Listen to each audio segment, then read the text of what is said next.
ఓం శ్రీ అరుణాచలేశ్వరాయ నమః. గ్రంథం పేరు కపాలమోక్షం. ఒక ఆత్మయోగి ఆత్మకథ. గ్రంథ రచయిత పరమహంస. అధ్యాయం 63, 2వ భాగం. మనకి శివలింగాలు చెప్పేదేమిటి? వామ్మో, దీనమ్మ జీవితం. నా అంచనా నిజమైతే మహానిర్వాణ శక్తి ఒక శివలింగానికి ఉంటుంది. ఎందుకంటే ఈ భూమి మీద సహజ సిద్ధంగా న్యూక్లియర్ శక్తి విడుదలయ్యే భూమి ప్రాంతాలలో 24 ప్రాంతాలలో రక్షణ కవచంగా మహాశివలింగాలను పెట్టడం జరిగింది. వాటిలో 12 మాత్రమే మిగిలి 12 జ్యోతిర్లింగాలుగా ప్రచారంలోనికి వచ్చినాయి. నిజానికి ఈ శివలింగాలు అనేవి సహజ సిద్ధంగా ఏర్పడే న్యూక్లియర్ శక్తి U-235 భూమిపైకి రాకుండా న్యూక్లియర్ రియాక్టర్ లాగా ఈ లింగాలు ఉంటాయని చాలామందికి తెలియని విషయం. కావాలంటే బాబా అటామిక్ రీసెర్చ్ వారి న్యూక్లియర్ రియాక్టర్ బొమ్మను ఒక్కసారి చూడండి. అచ్చంగా అది ఒక మహాశివలింగం లాగా ఉంటుంది. ఇంటర్నెట్లో చూస్తే మీకే తెలుస్తుంది. మేము చెప్పింది నిజమో కాదో తెలుస్తుంది. అలాగే లింగ పురాణం చదివితే లింగ ఆరాధనలో చెప్పిన విషయాలు తెలిస్తే ఖచ్చితంగా కంగారు పడతారు. అది ఏమిటంటే శివలింగం మీద వాడిన పూలు తాకరాదు, ఎక్కడా ఉపయోగించరాదు అని చెబుతారు. అలాగే లింగానికి వాడిన నీళ్లు తాగరాదు అని చెప్పడం జరిగింది. పైగా ప్రతినిత్యం లింగానికి అభిషేకం చెయ్యాలని, బిల్వపత్రాలతో పూజించాలి అని, కౌతకి పుష్పాలు, గన్నేరు పుష్పాలతో అర్చన చెయ్యాలని చెప్పడం జరిగింది. ఎందుకో తెలుసా? భూమి లోపల ఉండే న్యూక్లియర్ శక్తి ఈ శివలింగాలలోనికి ప్రవేశించినప్పుడు అవి కాస్త విపరీతమైన అధిక వేడిని కలిగి ఉంటాయి. ఈ వేడి తగ్గడానికి నిత్య జలాభిషేకం చేస్తుంటే అవి కాస్త చల్లబడడం జరుగుతుంది. అలాగే న్యూక్లియర్ శక్తి విశ్వంలోనికి ప్రవేశించకుండా బిల్వపత్రాలు, కౌతకి పుష్పాలు, గన్నేరు పుష్పాలు సహాయపడతాయి. లింగాల వేడిమి ద్వారా బయటకు వచ్చే అతి కొద్ది న్యూక్లియర్ శక్తిని కాస్త ఇవి పీల్చుకొని ఆక్సిజన్గా మార్చి విశ్వానికి అందిస్తాయని మన ప్రస్తుత శాస్త్రవేత్తలు విశ్లేషించి ఒప్పుకున్న నగ్న సత్యం అని మీకు తెలుసా? అలాగని శివలింగాలు పూజించకూడదు అని అర్థం కాదు. ఈ షరతులు అన్నీ కూడా స్వయంభూ శివలింగాలకి మాత్రమే వర్తిస్తాయి. ఇంటిలో ప్రతినిత్యం మోక్షలింగం అయిన శుద్ధ లింగమును, నర్మదా నదిలోని బాణలింగమును నిరభ్యంతరంగా వాడుకోవచ్చును. అందుకే శ్రీ శంకరాచార్యుడు కైలాస పర్వతం లోపలికి వెళ్ళి సాంబశివుడి అనుగ్రహం పొంది 5 లింగాలు అక్కడి నుంచి తెచ్చి 4 పీఠాలలో అనగా పూరీ క్షేత్రం నందు గోవర్ధన పీఠం, ద్వారకా నందు శారదా పీఠం, బద్రీనాథ్ నందు జ్యోతిర్మఠం, కంచి కామకోటి పీఠం అను 4 పీఠాలలో 4 స్ఫటికలింగాలను పెట్టి 5వ స్ఫటికలింగానికి మోక్షలింగం నామకరణం చేసి చిదంబర క్షేత్రంలో ప్రతిష్ఠించడం జరిగింది. అలాగే శివ పంచాయతన పూజలో నర్మదా నదిలో బాణలింగాన్ని వాడమని చెప్పడం జరిగింది. కాబట్టి కైలాస శంకరుడే స్వయంగా శ్రీ శంకరాచార్య రూపంలో కావటం వలన ఈయన చెప్పిన శుద్ధ స్ఫటికలింగం ఇంటిలో నిత్యం శివారాధనకి వాడుకోండి. వారి అనుగ్రహం పొందండి. ప్రతి సోమవారం అలాగే మహాశివరాత్రి, కార్తీక పౌర్ణమి రోజులలో పంచామృత అభిషేకం, రుద్ర నమక చమకములు చేసుకుంటే చాలా మంచిది. మీ ఇష్ట కోరికలు తీరతాయి. అంటే ఈ లెక్కన చూస్తే నాకు కావలసిన నవపాషాణ నిర్మిత వస్తువు ఖచ్చితంగా శివలింగమే అయి ఉండాలి. జిజ్ఞాసి అనుభవాలు. మరి అనంత పద్మనాభుడి చేతిలో ఉన్న లింగం ఏమిటో మొదట తెలుసుకోవాలి అనుకుంటున్న సమయంలో నాకు నా యోగమిత్రుడైన నాగసాధువు జిజ్ఞాసి నుంచి ఏవో సంకేతాలు రావటం, నేను ధ్యానంలోకి వెళ్ళగానే నా మనోనేత్రం ముందు ఆయన సెల్ఫీ వీడియో ఒక దృశ్యంలాగా కనపడింది. అది ఏమిటంటే దీర్ఘ ధ్యాన తపస్సు స్థితిలో ఈయన ఉన్నట్లుగా కనిపించసాగింది. విచిత్రంగా ఈయన చుట్టూ జాతివైరం ఉన్న జంతువులు అనగా ఆవులు, పులులు, ఎద్దులు, సింహాలు, పాములు, ఎలుకలు, కుక్కలు, నక్కలు, తోడేళ్లు, నెమళ్ళు, ఏనుగులు ఇలా చిన్నపాటి జూ ఈయన చుట్టూ ఉన్నది. ఈయన ధ్యాన ఆకర్షణ శక్తి వలన ఈయన ఉన్న ప్రాంతంలో 18 కిలోమీటర్ల పరిధి దాకా ఏ జంతువులు కూడా జాతివైరం ఉండవని నేను గ్రహించాను. ఇంతలో ఈయన నెమ్మదిగా కళ్ళు తెరవటం నేను గమనించాను. ఎంతో ఆతురతతో ఈయన చుట్టూ చేరిన ఈ జంతువులు తమ మౌన భాషతో పలకరిస్తుంటే ఈయన కూడా వాటిని మౌన భాషలో పలకరించడం చేస్తున్నాడు. మౌన భాషలో ఎదుటివాడి ఆలోచనలు తెలుసుకొని దానికి తగ్గ ఆలోచనలు ఇవ్వటం అన్నమాట. నాకు మౌన భాష తెలియటం వలన మేము మీకు చెప్పడం జరుగుతుంది. ఉదాహరణకి ఒక ఆవు ఈయన దగ్గరకు వచ్చి ఎలా ఉన్నారని తన మౌన భాష ఆలోచనను పంపించడం జరిగింది. ఈయనకి దానికి ఆయన నువ్వు ఎలాగ ఉన్నావో మేము అలాగే ఉన్నాము అనే ఆలోచనను సమాధానంగా మౌన భాషగా ఇవ్వడం జరిగింది. ఇప్పటికైనా అర్థమైందా జంతువుల భాష ఏమిటో? వీటికి మనకిలాగా ఆకలి, నిద్ర, మైథునం, భయం ఉంటాయి. మనకి మాత్రమే జ్ఞానం ఉండటం వలన మనం కాస్త మౌన భాషను కాస్త అక్షర భాషగా మార్చుకొని 600 దేశాలుగా 133 భాషలుగాను తయారు చేసుకోవడం జరిగింది. మూగవాడు మాట్లాడకపోయినా సైగల ద్వారా వారి భాష మనకి అర్థమవుతుంది కదా. అలాగే మనం మాట్లాడే భాషలో మన భవిష్యత్తు చెప్పకపోయినా చీటీలు తీసి మన జాతకం మౌన భాషతో చిలక జ్యోతిష్యముగా చెప్పడం జరుగుతుంది కదా. ఇది సరి అయినదే తీస్తుంది. ఉదాహరణకి ఇది చీటీ మీద ముందు ఇంటికి సున్నం వేసుకో అని చెప్తే మనవాడు దానిని మార్చి మీ ముందు ఇంటికి సున్నం వేయించు అంటారు. కానీ చిలక చెప్పింది తన ఇంటికి ముందుగా సున్నం వేయించుకోవాలని అర్థం. కానీ విశ్లేషించి చెప్పేవాడికి దాని మీద మిడిమిడి జ్ఞానం ఉండటం వలన వాడి నోటికి వచ్చిన విషయాలు చెప్పటం వలన అసంపూర్తి ఫలితాలు వస్తున్నాయని మేము ఈ చక్రస్థితిలో వచ్చిన తరువాత నాకు అర్థమైంది. జ్ఞానపక్షి ఎక్కడైనా అసత్యం చెప్పదు కదా. దాని మౌన భాష అర్థం చేసుకోలేని మానవ పక్షి వలనే సమస్య వస్తుందన్నమాట. ఇలాంటి చక్రస్థితిలో ఉన్నప్పుడు రామకృష్ణ పరమహంస ఒక చెట్టు కింద ఉన్నప్పుడు ఆ చెట్టుపైన ఉన్న 2 రామచిలుకలు మాట్లాడుకునే వాటి మౌన భాషా భావాలను ఈయనకి అర్థమవటం మొదలయ్యాయి. దీనితో తమకి పక్షి భాషా జ్ఞానం కలిగిందని గ్రహించి బయటికి ప్రపంచానికి తెలియకుండా జాగ్రత్త పడినారని వారి జీవిత చరిత్రలో ఈ సంఘటన వివరాలు ఉన్నాయి. ఈ సహస్రచక్ర స్థితిలో నిర్వికల్ప సమాధి స్థితి పొందలేని వారికి దక్షిణామూర్తి ఇచ్చిన వివిధ విద్యా జ్ఞానాల మాయ వలన వచ్చిన జ్ఞాన అహంకార మాయకి గురై వారికి అలా మారలేని వారికి, పరమానంద స్థితి పొందలేని వారికి, తట్టుకోలేని వారికి, అపస్మారక స్థితి పొందిన వారికి, వీరికి మాత్రమే ఈ సమస్త విశ్వంలో ఉన్న వివిధ రకాల జంతువుల మౌన భాష అర్థం చేసుకోలేరని నా స్వ అనుభవంలో ఎందరో యోగులు, గురువులు, సాధకులు, జిజ్ఞాసులను చూడడం జరిగింది. వీరి జ్ఞాన అహంకార మాయ వలన అపస్మారక స్థితిని పొంది భిన్న వాదనలతో, సరికొత్త సిద్ధాంతాలతో, శాస్త్రానికి విరుద్ధంగా ఆలోచనలు, రచనలు, తమకు తోచిన అభిమతాలు కొత్త మత విధానంగా ఈ మధ్యన చాలామంది సన్యాసులు చేస్తూ సన్నాసులుగా మారిపోవడానికి అసలు కారణం ఇదేనని వారు తెలుసుకోలేకపోవడం మన దౌర్భాగ్యం. వారే నిజమైన బ్రహ్మజ్ఞానులని, మహాగురువులని, మఠాధిపతులని మనం పూజలు, దానాలు, ధనము, మానము సమర్పించడం చేస్తున్నాము. అంటే మనం ఎంత అవివేక పని చేస్తున్నామో ఆలోచించుకోండి.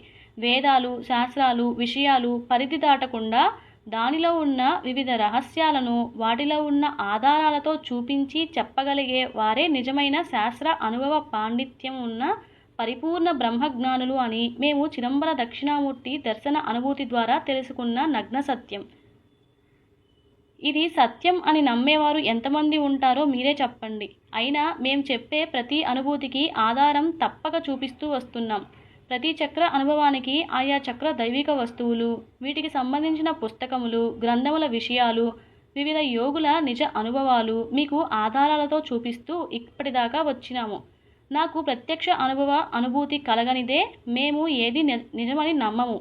మాకు ధ్యానంలో కలిగిన అనుభవ దృశ్యాలు ఇలలో ఈ ప్రపంచంలో ఆధారంగా ఏదో ఒకటి జరిగితే కానీ మేము ఇంతవరకు నమ్మలేదు. కానీ ఇలా వచ్చిన వాటిని కూడా తమకు ఉన్న సంశయ బుద్ధి వలన నమ్మకం నాశనం చేసుకునే ప్రబుద్ధులు ఉంటారు. అది ఉండకూడదు. నమ్మకం రావాలంటే వచ్చిన అనుభవం ఆధారం చేసుకోవాలి, కానీ దానిని అనుమానించకూడదు. నిజమా కాదా అన్నప్పుడు అనుభవమైన దానికి తగ్గ ఆధారం ఈ ప్రకృతి మాత ఇస్తుంది. ఇచ్చిన ఆధారం కూడా నమ్మకపోతే ఇంకా ఆవిడైనా ఏం చేస్తుంది? భోగంలో అనుమానపు బుద్ధి, యోగంలో సంశయ బుద్ధి ఉంటే ఏ జీవి భోగానందమును, యోగంలో యోగానందమును మనం అనుభవించలేమని నేను తెలుసుకున్న అక్షర సత్యం. కాబట్టి మీకు ఒకవేళ సంశయ బుద్ధి, అనుమానపు బుద్ధి ఉంటే వదిలించుకోండి. కానీ ప్రతిదానికి సందేహ బుద్ధి ఉండాలి. మన వివేక బుద్ధి వలన విశ్లేషణ చేస్తే ఆ సందేహానికి తగ్గ ఆధారాలేమిటో తెలుస్తాయి. అప్పుడు సంపూర్తిగా విశ్వాసంతో నమ్మితే నమ్మాలి. అంతేగాని విపరీత సందేహ బుద్ధి కాస్త సంశయం, అనుమానపు బుద్ధిగా మారే అవకాశాలున్నాయి. అది పనికిరాదు. వేటి యందు అతి ఉండరాదు. అతి ఉంటే అజీర్ణం చేస్తుంది, తినకపోతే నీరసం, అతిగా తింటే ఆయాసం అని చెప్పకనే చెప్పినారు కదా. మితంగా తింటే ఆరోగ్యం, సందేహ బుద్ధి ఆయాసమే, సంశయ బుద్ధి నీరసం అని తెలుసుకోండి. ఈ చక్రస్థితిలోనే మనకి మెట్ట వేదాంతం జ్ఞానం, అలాగే నిజ పరిపూర్ణ బ్రహ్మజ్ఞానం కలుగుతుంది. మెట్ట వేదాంతం అనేది అపస్మారక జీవులు పొందితే, నిజ బ్రహ్మజ్ఞానం ఈ అపస్మారక స్థితి మాయ వలన ఈ మాయను దాటిన వారికి వస్తుంది. తద్వారా వీరికి శక్తిపాత సిద్ధి కలుగుతుంది. దీనివలన మౌన భాషతో జంతువుల భాషను, సాధనా జీవుల సందేహాలను మాట్లాడకుండా, చెప్పకుండా, చెయ్యకుండా మౌన భాషతో సమాధానం ఇస్తారు. ఇలాంటి వారిని మేము 8th క్లాస్లో ఉన్నప్పుడు మా గుడికి వచ్చిన శ్రీశైల క్షేత్రవాసి పూర్ణానంద స్వామి యోగిలో చూసినాము. నమస్కారాలు చేయించుకోలేదు, పాదపూజలు చేయించుకోలేదు, ఏమీ మాట్లాడలేదు, మౌనంగా అందరినీ చూస్తూ 1 గంటన్నర సేపు ఉండిపోయినారు. అప్పుడు ఈయన స్థితి ఏమిటో నాకు అర్థం కాలేదు. ఇప్పుడు అర్థమయ్యేసరికి వారు కాస్త అంతర్ధానమైనారు. ఇప్పుడు ఉన్నవాళ్లంతా తామే నిజ గురువులని, నిజ దైవాలమని, నిజ బ్రహ్మ జ్ఞానులమని, అనుభవ పాండిత్య సిద్ధ యోగులమని, శక్తిపాత సిద్ధులు అని అంటూ వ్యక్తిగత పూజలు చేయించుకుంటూ మూలదైవం కన్నా మేమే నిజమైన దైవాలమని అంటూ ప్రచారం చేసుకునే వారందరూ నా దృష్టిలో మెట్ట వేదాంతం అపస్మారక స్థితిని పొందిన వారేనని ఖచ్చితంగా చెప్పవచ్చును. ఇందులో శబ్ద పాండిత్యం ఉన్న గురువులు ఉన్నారు. వారు వ్యక్తిగత పూజలు చేయించుకోరు, కానీ తమ అనుభూతి పొందిన శాస్త్ర విషయాలు చెప్తూ లేని దాని గురించి చెప్పడం, అనుభవం లేని దాని గురించి చెప్పడం, అతిగా చెప్పడం, అసత్యాలు చెప్పటం, తెలియని దానిని చెప్పటం వీరు ఏమాత్రం చెయ్యలేరు. వ్యక్తిగత అవసరాలు తీర్చుకుంటూ తనకు తెలిసిన దానిని ఉచితంగా ప్రతిఫలాపేక్ష లేకుండా, ఆశించకుండా హైందవ ధర్మ ప్రచారం చేసే నిజబ్రహ్మ జ్ఞానులను నా స్వానుభవంలో చూడడం జరిగింది. జ్ఞానం తెలిసినవాడు మాట్లాడలేడు, మాట్లాడితే వాడు తెలిసినవాడు కాదని శాస్త్రవచనం ఒకటున్నది. మరి ఇలా ఎలా అన్నప్పుడు పరిపూర్ణ బ్రహ్మజ్ఞాని అయిన దక్షిణామూర్తి మౌన భాషలో మాట్లాడుతున్నాడు, కానీ వ్యక్తిగత భాషతో మనతో సంభాషించడం లేదని గ్రహించండి. అనగా జ్ఞానం తెలిసినవాడు మౌన భాషలో మాట్లాడుతాడు, వ్యక్తిగత భాషతో మాట్లాడరు. ఇది అంతా నిజ అనుభవ పాండిత్యం పొందిన వారికి మాత్రమే ఈ విషయం వర్తిస్తుంది. నిజ శబ్ద పాండిత్యం ఉన్నవారు మాట్లాడకపోతే, చెప్పకపోతే చాలా ప్రమాదం. అనగా జ్ఞాన అనుభవ పాండిత్యం ఉన్నవారు పుస్తకాలను, గ్రంథాలను మౌన భాషలో రాస్తే, విజ్ఞాన శబ్ద పాండిత్యం ఉన్నవాడు వీటి ఆధారంగా లోకాలకి వ్యక్తిగత భాషలో అందరికీ అర్థమయ్యేటట్లుగా చెప్తాడు. ఇప్పటికైనా తేడా తెలిసిందా? అనుభవ పాండిత్యం పొందిన జ్ఞాని మాట్లాడడు, మౌన భాషలో గ్రంథాలు రాస్తాడు. ఇదే శబ్ద పాండిత్యం ఉన్నవాడు గ్రంథాలు రాయడు, ఉన్నవాటిని చదివి వ్యక్తిగత భాషలో ప్రచారం చేస్తాడు. ఈ రెండింటిలో అసంపూర్తిగా మిడిమిడి జ్ఞానం ఉన్నవారు ఉంటారు. వీరు గ్రంథాలు రాస్తారు, అలాగే ఉపన్యాసాలు చేస్తారు. ఇలాంటి వారే అపస్మారక స్థితి మాయ దాటలేని జీవులు. తాము గుడ్డివాళ్ళు అయ్యామని తెలిసినా, అనగా జ్ఞాన అహంకార మాయ తమకి ఉన్నదని తెలిసినా, మనకి ముక్తి మార్గాలు ఇస్తామని జనాలను నమ్మించి భక్తి ధ్యాన మార్గాలను తమ వ్యాపార కేంద్రాలుగా మార్చిన నపుంసక జీవులు అని మేము గ్రహించాము. ఉంటే అనుభవ పాండిత్య జ్ఞానంతో పురుషుడిగా దక్షిణామూర్తి ఉంటాడు, లేదా శబ్ద పాండిత్య జ్ఞానం ఉన్న స్త్రీమూర్తిగా వేదమాత గాయత్రీ దేవతగా ఉంటాడు. అంతేకాని నపుంసకత్వంతో అటు ఆడ మగ కాని వారిలాగా, అనగా గ్రంథాలు రాసి ఉపన్యాసాలు చేసే వారికిలాగా ఉండకు. వీరు ఏం తెలుసుకున్నట్లుగా భ్రాంతిలో ఉంటారు. వీరి వలన విశ్వ సృష్టిలో మిడిమిడి జ్ఞానం, మెట్ట వేదాంతం, అసత్యవాదాలు, అసత్య వాదనలు రావటం జరిగింది. ద్వంద్వ ప్రవృత్తికి ఇలాంటి వారే కారకులు. ఇట్టి స్థితి సహస్రార చక్ర మహామాయ అయిన శ్రీకృష్ణుడి యొక్క జగన్మోహిని మాయ వలన వస్తుంది. ఈ మాయ దాటలేని జీవులు ఇలా నపుంసక జీవులుగా మారి విశ్వ విజ్ఞానాన్ని పెడదారికి ఆస్కారం కలిగిస్తున్నారు. ఇది వాళ్ళకి తెలియక జరిగిన తప్పు కావచ్చును. ఆ తప్పు మీరు మళ్ళీ కొత్తగా చెయ్యవద్దు. ఎందుకంటే ప్రతి వాళ్ళు ఏదో ఒక జన్మలో ఇలాంటి మాయను దాటలేక పప్పులో కాలు వేయటం మనమంతా చేసిన వాళ్ళమే. మళ్ళీ మనం కాకపోతే ఆ గత జన్మల అనుభవాలను దృష్టిలో ఇప్పుడు ఈ మాయను దాటం జరిగి నిజ అనుభవ పాండిత్య బ్రహ్మజ్ఞానులుగా ప్రస్తుతం మీ ముందు మేము ఉన్నాము. మేము ఏమీ పెద్ద పోటుగాళ్ళం కాదు. గత కోటాను కోట్ల జన్మలు ఈ తప్పు చేయకుండా మేము ఎన్నో లక్షల సార్లు ఈ తప్పు చేసినామని మాకున్న జన్మాంతర జ్ఞానసిద్ధి వల్ల తెలిసింది. తప్పు తెలుసుకొని తప్పుకోవడం జరిగింది. తప్పు చేయటం ఎందుకు, బాధపడటం ఎందుకు? కాబట్టి తప్పు చేయకుండా ఉండమని మేము కేవలం మీకు హెచ్చరిక చేస్తున్నాం. వీళ్ళ విషయంలో అతి జాగ్రత్తగా ఉండమని హెచ్చరిస్తున్నానంతే. వినటం లేదా వినకపోవడం మీ ఇష్టం. ఈ లోపల నా ధ్యాన దృశ్యంలోనికి నాగసాధువు జిజ్ఞాసి వచ్చినారు. ఇప్పటిదాకా ఈయన ప్రకృతి కార్యాల కోసం, స్నానం కోసం తన స్నానం నుంచి లేచి వెళ్ళినారు. ఎటూ ఆయన లేడు కదా, ఏం చూస్తామని దానిని అలా సాక్షిభూతంగా చూస్తూ నా మనసులో కలిగిన వివిధ భావాల పరంపరను ఇప్పటిదాకా మీ ముందు ఉంచడం జరిగింది. ఈయన తన స్థానంలో కూర్చోగానే నాకు ధ్యానంలో కనిపించిన పెద్ద తెల్లని పండు వయస్సు ఉన్న పెద్ద కోతి ఈయన కోసం అరటి పండ్లు తెచ్చి ఇవ్వటం, అవి కూడా 8 పండ్లు కావటం, వాటిని ఆయన తింటుంటే నాలో నాకు ఎక్కడో ఏదో తంతున్నట్లుగా అనిపించింది. ఈ మధ్య 8 అంకె కనపడితే అది హృదయచక్రంలోని నీలివర్ణపు అష్టదళ పద్మం గుర్తుకు రాసాగింది. ఈయన 8 పండ్లు తింటుంటే ఈ విషయమే గుర్తుకు వచ్చింది. అది కాకుండా మాకు కలలో కనిపించిన వానరుడు ఈయనకి ఇలలో కనిపించి సేవలు చేస్తున్నాడు. కొంపతీసి ఈయన రాంబంటూ అయిన హనుమ కాదు కదా? కాకుండా ఎలా ఉంటాడు ఆయన? దీనమ్మ జీవితం అంటే వామ్మో, నవపాషాణ సిద్ధియోగి ఈయనే అన్నమాట అనుకుంటూ ఉండగా మనవాడు కాస్త మౌన భాషలో ఈ వానరుడికి ఏదో చెప్పటం, అది కాస్త ఎగురుకుంటూ వెళ్ళి ఏవో తీసుకొని ఆయన దగ్గరికి రావటము జరిగింది. ఇంతలో ఈయన నిత్య ధ్యానంలోనికి వెళ్ళినట్లుగా ఉన్నాడు. కళ్ళు మూసుకొని ఉన్నాడు. అప్పుడు ఈయన మానవ తల ఉండవలసిన చోట ఒక నాగుపాము తల ఉన్నట్లుగా అనిపించింది.